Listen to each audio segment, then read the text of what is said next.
Pro Football Focus ranked all 32 NFL starting quarterbacks going into the 2021 NFL season.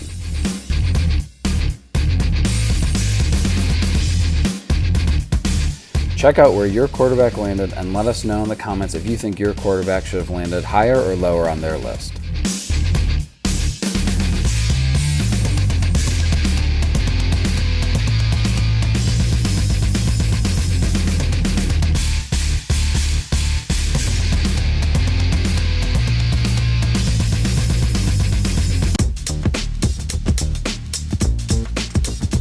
The NFL and the NFL Players Association failed to agree on a number of key points during their negotiations.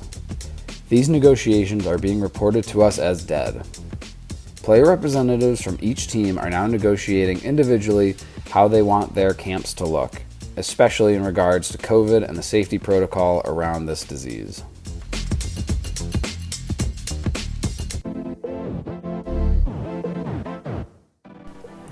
The Broncos waived wide receiver DaeSean Hamilton today after suffering a non-football injury away from team facilities. This comes after the controversial cut of Julio Jones after placing him on a non-football injury list and voided his $10 million salary. The Broncos had tried to trade DaeSean Hamilton prior, but failed to do so.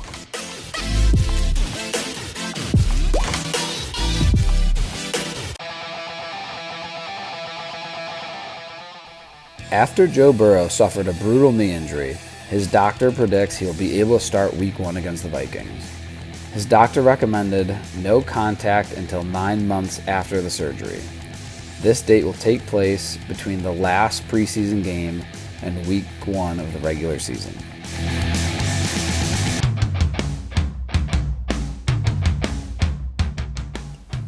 After spending nearly 10 seasons with the Washington football team and making it to 4 Pro Bowls, Ryan Kerrigan will line up against Washington in an Eagles uniform this upcoming season. Kerrigan recorded 5.5 sacks last year, only playing 38% of the snaps. This was the first time playing less than 50% of the defensive snaps in one season. 13.5 of his career 95.5 sacks came against the Eagles. Kerrigan's played in 156 out of 160 games in his career. His new deal is supposed to be for 1 year up to $3.5 million.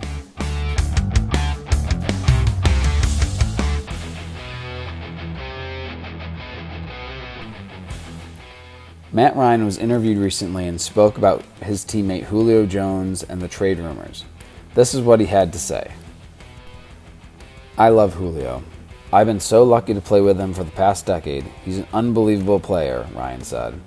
"I don't get involved in this side of it. From a teammate, from a player standpoint, he's my teammate.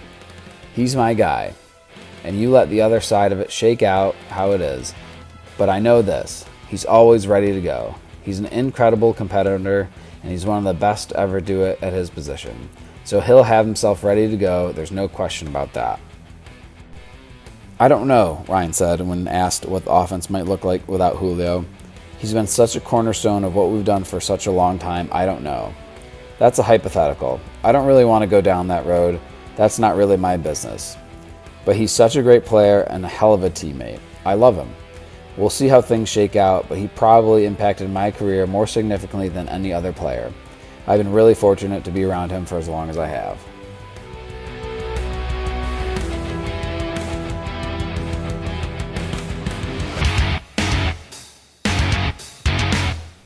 After the recent news about Tim Tebow coming back as a tight end for the Jaguars, the Giants made a similar splash by signing Kelvin Benjamin as a tight end. Benjamin has not played in the NFL since 2018, but is a 1,000-yard receiver for the Panthers in his rookie season of 2013. 3 years ago, during a Monday Night Football broadcast, that ESPN analyst Booger McFarland famously declared Benjamin was probably a Popeye's biscuit away from being a tight end.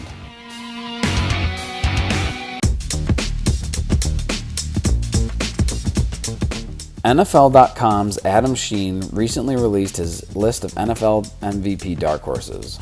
Is there anyone you think he left out of this list? Who do you think is the dark horse to win the MVP this season? Let us know in the comments below.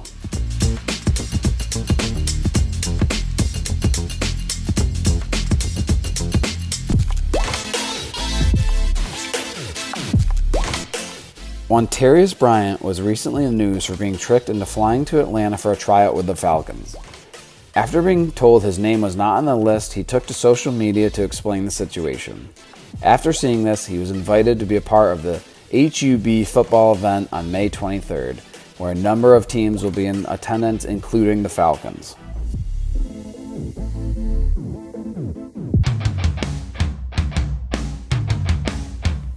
Kelly Kleine was recently added to the Denver Broncos front office as the Executive Director of Football Operations and Special Advisor to the General Manager. This is believed to be the highest-ranking female scouting executive in NFL history. Kleine is only 30 years old, and here's what the General Manager, George Patton, had to say about her in this statement. Kelly is a rising star in the NFL, and we're fortunate to add someone of her caliber to the Denver Broncos, Patton said in a statement announcing the news. Having worked with her for 9 years in Minnesota, Kelly has a strong understanding of all aspects of football operations and player evaluation, along with outstanding leadership qualities. She will be a tremendous resource with her experience on the pro and college sides, as well as her knowledge of our grading scale and football calendar.